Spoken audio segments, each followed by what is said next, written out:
Hi and hello there, Leo! Welcome sa ating channel, new subscribers, returning tambayers. Thank you sa inyong walang sawang love and support for me.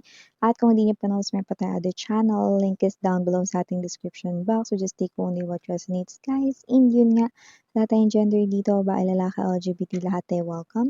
Pwede rin pong iswitch yung mga roles dahil possible talaga magkapalit-palit kasi general reading ito. And at the end of the day, lahat tayo may free will na free niyong gamitin anytime, anywhere.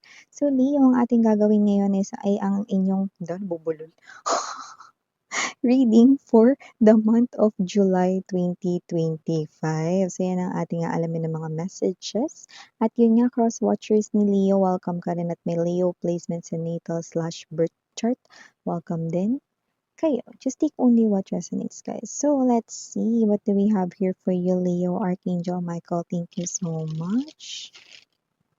Together with the angel guides, can we get messages right here for Leo, please? What does Leo needs to know? Can you please show me? Leo.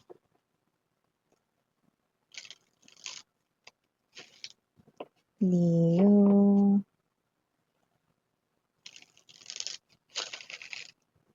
Para sa buwan ng July 2025. Messages.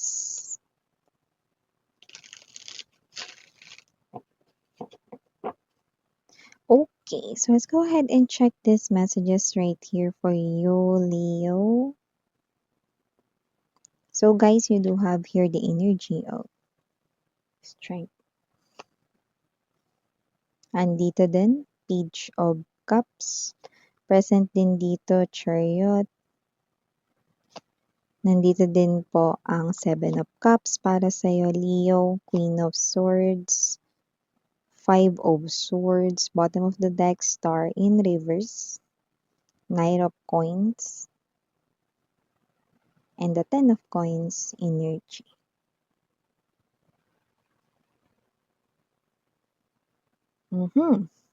Meron ditong nagiging magastos, Leo, at hindi yun kayo, pero ito ay maaaring isa sa miyembro ng inyong family, no? So nakikita ko dito mga babes na itong energy na 'to na I'm getting that word pass.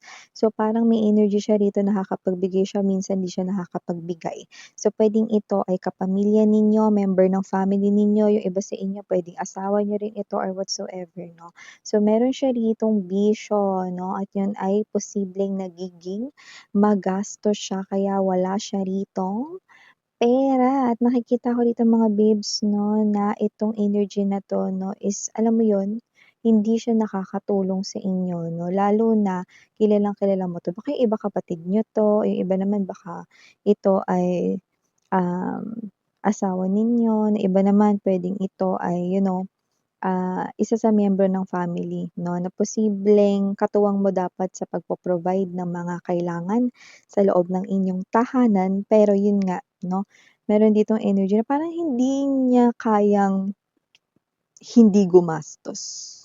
Lalo na kapagka ito ay gustong-gusto niya. Like let's say, I'm getting excuses coming from this person here na parang with the star card in reverse, yan 'no. Parang sayang naman kasi naka-sale, eh. Kung hindi ko 'to bibilhin ngayon, baka hindi na 'to mag-sale ulit. And that is a big cut na agad sa kanyang pera, no? At meron pa naman kayong mga maraming bayarin, no? And whatever the case may be, yan.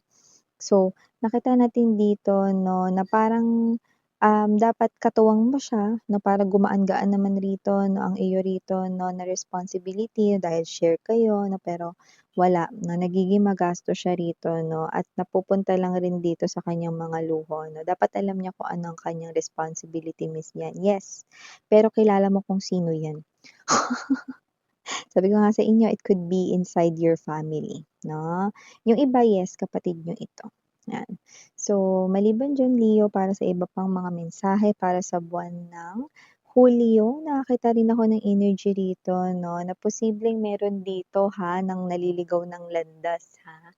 So, nakita ko rito na maaring partner niyo 'to but just take only what resonates 'no.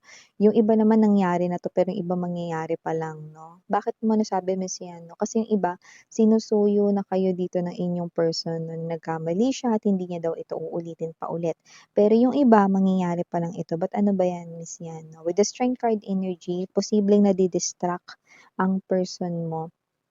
At maaaring meron siya ritong nagugustuhan 'no, pero nakikita ko crush lang ito 'no, pero maaaring hindi niya ma-determine yung crush 'no, kasi parang ito ay posibleng nag-e-exceed na siya, nagko-cross the line na siya rito 'no, na bagay na hindi dapat ginagawa ng isang taong may boyfriend, girlfriend or may karelasyon na. So, nakikita natin dito na kung sino man 'tong energy na 'to 'no, ito yung klase ng energy rito 'no, na parang naliligaw ng landas at posibleng ito ay iyo ritong nalaman. So, napag-alaman mo 'yan 'no, kaya yung iba may panunuyo na rito na ano kasi ganito yung mga babes 'no, minsan kasi hindi mo alam, crush pa ba ito o may feelings na ako sa kanya or crush ba ito pero, um dapat hindi ako nagko-cross ng line 'no. Paanong nagko-cross ng line? Kunwari alam mo na crush mo lang 'yun, pero dapat hindi ka na gumagawa ng iba pang mga aksyon na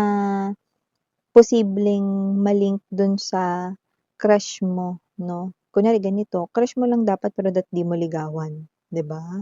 Dapat inspired ka lang sa kanya or iniidolo mo lang siya, gano'n.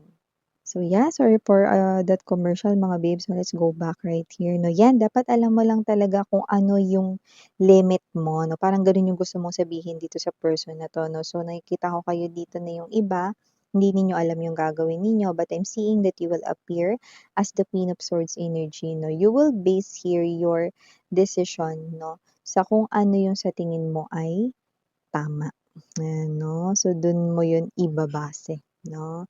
So maliban diyan, okey, just take only what resonates. Nakakita rin ako ng energy dito ng new love for you guys na lalo na kung ikaw ay single. Kaya naman kung ikaw ay single, nakakita ko ng new love. This could be someone younger than you, Leo, pero light ng kanyang energy. Itong nakakaloka rito 'no is magaling siya rito, in terms of strategies lalo na sa kanya ritong trabaho 'no. So nakikita ko rito 'no na malayo yung mararating nito lalo na kung siya ay young pa 'no. May success na nakaabang sa kanya rito 'no at yung iba parang 'pag naka-encounter ng problem sa work parang petiks lang sa kanya, sisiw lang gano'n 'no. Kasi nga magaling siya kung paano 'yan solusyonan at diskartehan. Bagay na kinaiba niya sa lahat 'no. Kasi yung iba 'di ba, parang 'pag may problema, problema na nga pinoproblema pa. Dapat yung problema dapat sinusolusyunan 'di ba, gano'ng klase ng energy. Hindi yung sapaw ka pa, may problema na dinidibdib mo pa lalo, 'di lalo kang ano, nahirapan solusyonan yun, siya hindi. Parang kahit mapalaki yung problema 'no, dun sa kanyang work or challenging talaga yun, nalulusutan niya. Kasi dun siya nagfo-focus sa solusyon, Leo 'no, which is maganda. Kasi kahit na wala naman talaga sa edad yung pagiging mature, 'yan 'no. Kasi kahit na mas bata ito 'no, sa age, mas matured siya, okey, kumpara sa mga may, may mga older than you, 'di ba, na mga individuals 'no. So ba't natin nabanggit yun, possible kasi na yung iba sa inyo meron pang ibang nagkakagusto, 'yan. Pero mas lamang talaga ito. Matalino siya ha, yung nakikita natin dito is smart talaga. So yun ang nakikita natin dito. Okay, sorry for that commercial mga babes. Let's go back dito sa ating pinag-uusapan. So yun nga 'no, meron ditong energy, okay, na parang, bukod dun 'no sa new love 'no na pinag-uusapan natin kani-kanina lang 'no, meron din ditong energy na posibleng meron ditong bumisita sa inyo na pero parang hindi niyo siya masyadong feel. With the Five of Swords 'no. Para kasing matalas yung dila nitong bisita niyo 'no. Pero for some reason, parang matagal niyo na siyang kilala. So hindi ko alam kung family friend niyo ba ito or parang alam mo yung ano, energy na hindi naman siya yung ay hindi naman kayo yung sadya niya or hindi naman talaga, konektado siya sa inyo 'no ng direkta, okey. Pero posibleng kunwari friend 'to ng nanay mo gano'n 'no or kunwari, ito ay malayong kamag-anak, ganyan, yung mga gano'n, 'no. So, may mga gano'ng energy. So, parang hindi mo siya feel kasi parang iba yung tabas ng dila niya, 'yan, 'no. So, may mga gano'ng energy. So, maaaring may bumisita sa inyo ngayong July 2025 na hindi mo masyadong feel. Ay, ano ba 'yan? Venice 'yan, ba't gano'n? Ano, ewan ko 'yan 'no, kasi parang meron siya ritong ano, sasabihin 'no, hindi sa'yo, pero yun nga parang yung energy niya kasi 'pag nasa loob siya ng bahay ninyo or 'pag nasa paligid siya parang 'di maganda, gano'n 'no. Parang 'di maganda, 'di niyo masyadong feel, parang 'di kayo komportable 'pag nandiyan siya. Okey? So, meron din klase ng energy rito ha, na posibleng meron kayo ritong makita 'no.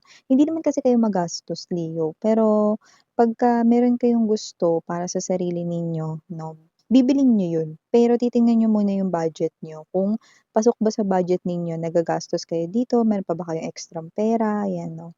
So, nakikita natin dito na kayo, Leo, is possible na meron kayo rito 'no, na makita na something na, hindi siya yung nasa add to cart mo na 'no, or hindi siya yung mga tinitingnan mo online or iniispatan mo online 'no.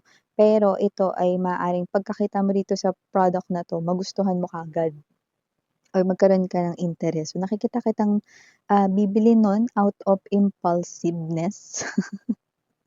Kasi nga parang ngayon mo lang yun na naispatan pero nag-search ka naman din 'no ng mga parang, legit ba ito or ano yung mga reviews about this product. So, nakikita natin dito 'no na hindi niyo rin naman pagsisisihan na binili niyo yun. It's all worth it at magagamit niyo talaga siya, na yung iba parang may energy 'no na posibleng coming from the word improvement. So, posibleng ito ay makaka-improve din, puwedeng meron kayo rito kunwari ano, baka ito ay skincare product 'no at maaaring meron kayong dark circles na maaaring ma-improve 'no, yung inyo rito 'no na na eye bags, 'yan example lang yun, pumuti 'no, parang ang dami niyo ng na-try na eye bags na mga ina-apply 'no, pero wala talagang nag-work. Tas this time, kaya ka pala super attracted dun sa product na yun kasi may mag-i-improve pala 'no, so nag-lighten 'no, so parang ikaw 'to na happy ka with the result 'no. Yung iba maaaring hindi yan skincare na mga gamit or products 'no, pero puwedeng yan ay, gamit like, bag, organizer, yan 'no. So parang ang ganda nung style and at the same time napaka-unique niya 'no, ta's ang dami pang gamit. So parang nakikita ko na magagamit mo ito 'no. Talagang itong mabibili mo na 'to is magagamit mo siya almost everyday, yan 'no. Mapagamit man yan or mapa-product 'no. So parang bibilhin mo siya agad 'no. Imagine yung bagay na nagustuhan mo kaagad, tapos meron ka pang mga ibang nakapila na nakalagay lang sa cart mo. 'Di ba dapat, um, dapat uunahin mo yung nasa laman ng cart mo, kasi yun yung mga parang lagi mong binabalikan. Tapos etong bagong product na 'to 'no, biglang binili mo, gano'n. Kasi nga, ito na yung parang product na magpapa-improve rito 'no, ng something na sa'yo or baka naman yung gusto mong solusyonan 'no, sa'yo 'no, or ito na talaga yung hinahanap mo talagang produkto 'no, lalo na puwedeng kayo ito may bag naman kayo, example lang yung bag, okey, may bag naman kayo 'no, pero hindi ganito, 'di ba? Parang ito yung klase ng bag ta's meron pang mga hidden pockets 'no, or parang ang dami palang puwedeng lagayan sa loob 'no, parang gano'n or may organizer na siya, may libre sulit, parang gano'n yung energy, 'di ba? So, keri lang mga babes, approve, bilhin niyo na 'yan.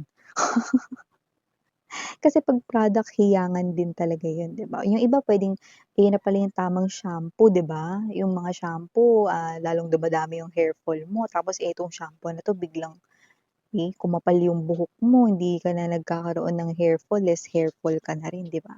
Parang gano'n.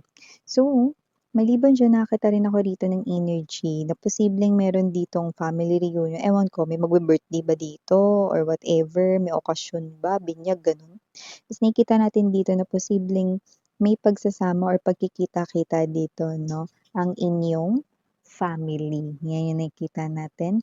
dito 'no. At kung sino man 'to 'no, na energies na ito na possible rito 'no, na parang ito yung escape ninyo, parang pahinga muna 'no, sa inyong busy world, Leo. Kasi nga parang kayo ito marami kayong mga ginawang trabaho, marami kayong mga inasikaso 'no, parang na-stress kayo 'no, at ito naman finally yung time na para chika-chika naman with your pinsan 'no, or yung mga kamag-anak mo rito, ano 'yan, nakikita natin dito. So, ito yung mga messages right here for your July 2025, Leo. Again, I'm Yuriana, only for the girls in Yana, do not for the boys. Sarang Hiyo, love and light. And,